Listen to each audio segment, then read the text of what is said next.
Alright, what's going on, guys? Trev back again, here to bring you another video. This one's going to be doing my review for the next released DC Direct-to-DVD or Direct-to-Blu-ray animated movie, and this one is for the 1st of 2014. That is of the much anticipated Justice League War.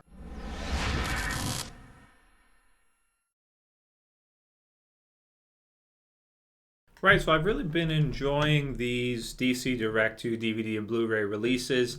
Every time they come out, I get super excited, and this one was no different. I was really excited for this one, being that I did enjoy the New 52 release. Granted, I didn't actually purchase it myself, but I read at least the first few comics from it, was considering buying the trade, had it in my hand at the store, and I actually put it back. Now I'm wishing I had actually bought it so that I could go ahead and compare this to the New 52 sort of relaunch of Justice League. That there was, of course, Geoff Johns and Jim Lee. You know, huge team up for DC and comic book fans all around. I mean, Jim Lee, one of the greatest comic book artists of all time, drawn some of the best-selling, like the new X-Men from the '90s, best-selling comic book ever, or at least I think it's still the best-selling ever. He was the the one to get that all started with the reboot of X-Men in the '90s. His work on Batman, DC Universe, the MMORPG online, just he's widely recognized as pretty much, I'd have to say, one of the best comic book artists, if not the best. At this point, I think it's safe to say that he's probably the best. Most people would agree. If you took a poll or you took a tally, I think he would end up being number one or very close to the top. That said, of course, they relaunched the New 52, rebooted the DC Universe, and this was the biggest selling title from it, the comic book version of Justice League. They did, I believe it was 2 trades, maybe 3, somewhere around there. And then Jim Lee actually stopped doing it. So, but to get it started, he was in there. Geoff Johns was in there writing, and this is essentially what they came up with. It was such a huge seller. I think it was the biggest seller of the year when it came out. I know that at least for a good number of the months, the comic book that this movie's based on was pretty much the top every month, like number 1, number 2, number 3, depending on which issue. It was always one of the highest selling ones each month, I can recall from looking.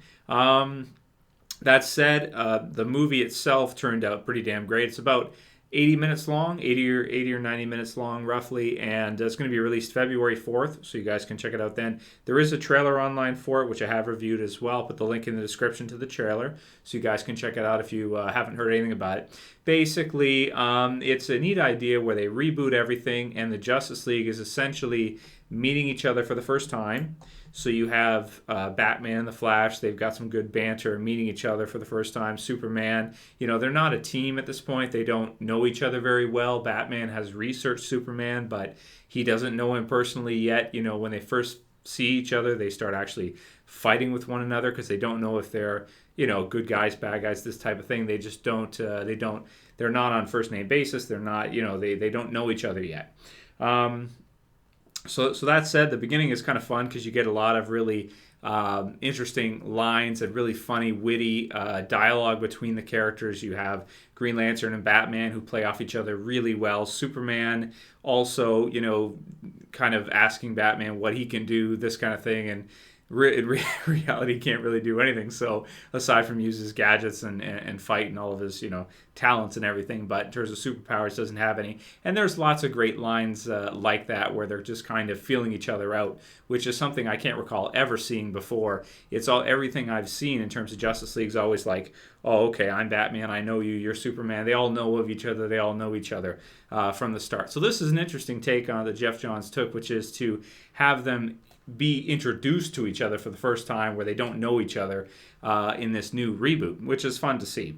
You have, let's see, Batman, Superman, Green Lantern, The Flash, Shazam, Cyborg, and did I say Wonder Woman? Yeah, Wonder Woman. So those 7 essentially are our team of Justice League that they chose to go for with the new reboot, and it's a good team. It's a fun team. And let's see, the only one really who's missing, I would say, in terms of like one of your A-list Justice Leaguers is probably Aquaman, but he's not always on the team anyway, so it works out well.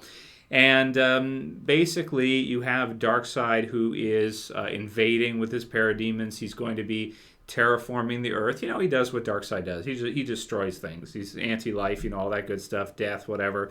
And he wants to basically take over the Earth, terraform it, take the people of the Earth, and use their body tissue to turn them into parademons and further conquer and further expand, right? Use the resources, everything like that, and take over and use it for his own army. We also have Desaad in this, who has a short part. And let's see. I think in terms of characters, that's about it in terms of your DC superpower type characters. So basically, this animated movie I think turned out pretty well. There's a ton of action. I mean, this is like Dragon Ball Z level of action. Where you just have like so many minutes of just fighting and flying and smashing and punching and kicking and just some really, really great action sequences, especially with Wonder Woman. I like it in particular because she's got her sword and she'll be dicing up parademons left and right, and they're very creative in terms of the art and the way they have her do it. She'll cut off a parademon's head, she'll spin around, hit another parademon with that head, and then use her sword to jab it up underneath its mouth or jaw. All kinds of different really, really cool kills and just different things that are happening. The battle with Darkseid is awesome all the way throughout, I think. To the point where even Flash takes a crowbar and jabs it into his eye, which is pretty fun.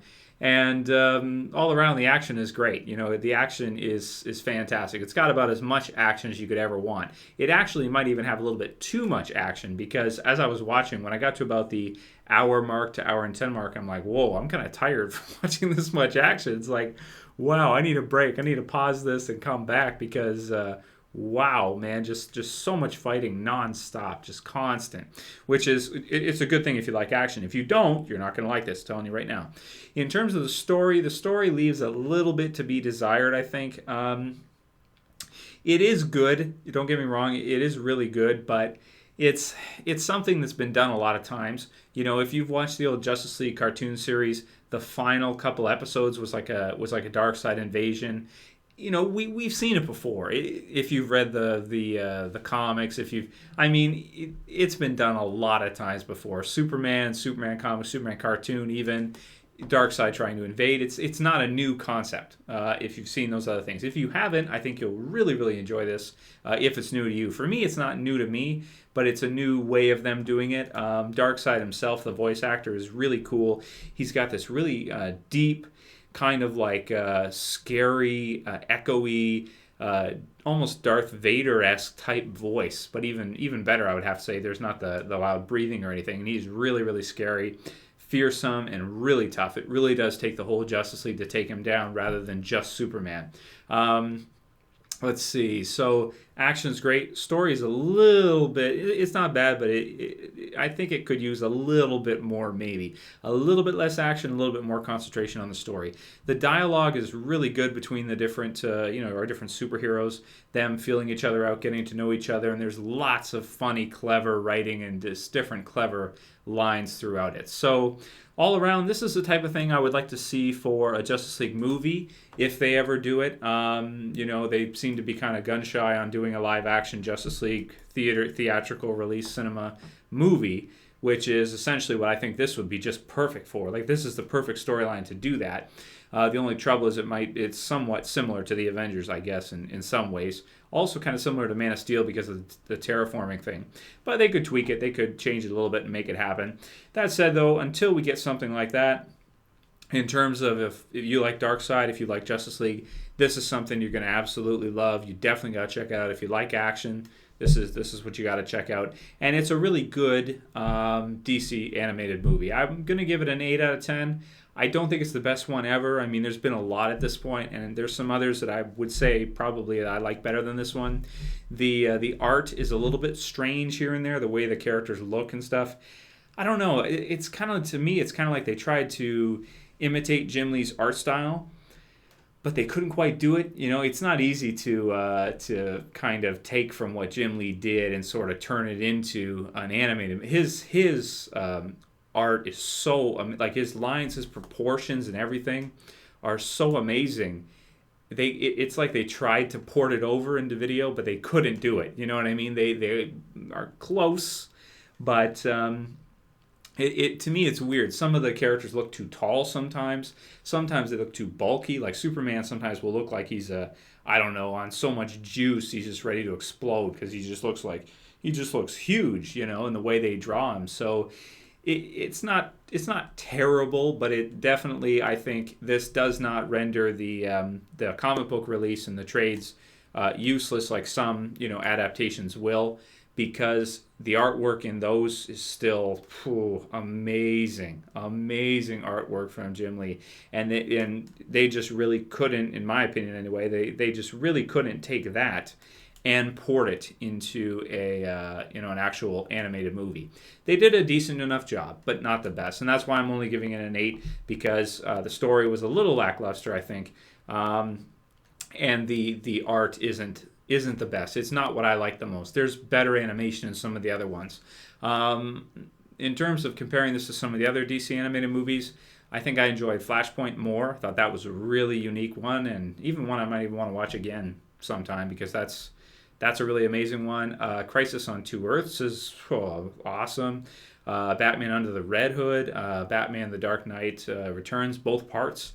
So there's a good number that actually are better than this one. Not to say this one's bad. It's not. If you like action and that's what you're into, then this might be your favorite one. But for me, I do prefer the others. But still, I'm really happy DC's continuing with these. And I guess next we're going to be getting Batman and Son, which is great because I haven't actually read that one either. So be excited to watch that when that gets released, and we'll do a review for it as well. Anyway, let me know what you guys thought about Justice League War. I thought it was good, but not the best one they've done, and definitely great for action junkies. Aside from that, that's pretty much all I got to say for the review. Another great DC animated film. I'll call it here. So for this video, guys, I'll see you for the next one. This is Trev. I'm saying peace.